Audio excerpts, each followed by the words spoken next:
5 hacks to get more from your brain. Your brain is a system, and the key to hacking any system is to think about the inputs. So what are the inputs of the brain? We have your own thoughts, of course, but there are also many more, such as what you eat, and the chemicals that make their way into the brain as a result, what you are seeing, what you are hearing, even the temperature of your surroundings. Let's discuss 5 ways you can hack this system in order to get more out of it. 1. Use blue light.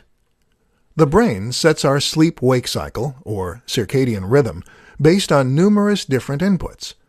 Key among these is the light that we detect through our eyelids, and even through our skull. When the light is bright, we produce more cortisol and nitric oxide, which keeps the brain alert and awake. A simple hack, then, is to use blue light from a special lamp in order to keep yourself more switched on. 2. Or red light. Likewise, though, using light that is a little redder on the spectrum will have the opposite effect.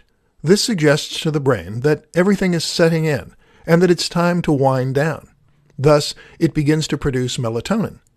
Use red light as evening comes around, and you'll be better primed for bed and will have a deeper night's sleep, resulting in more energy the next day. 3. Take a cold shower. The brain responds similarly to temperature. If you give yourself a cold shower, this will cause a flood of neurotransmitters associated with alertness and wakefulness. This is an ideal way to give yourself a rush of energy in the morning. 4. Workout. Working out will likewise also wake up the brain and cause a flood of wakefulness hormones to be unleashed. What's more is that it will increase the flow of oxygen and nutrients to the brain by dilating blood vessels. 5. Timing.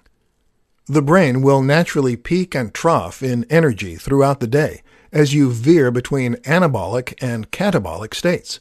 The key is to recognize that those tired phases aren't necessarily a bad thing. These actually make us more creative, and so one of the best things you can do is to time your work in such a way as to synchronize it with your brain's internal rhythms. This is even better than trying to hack it into the state you want to be in.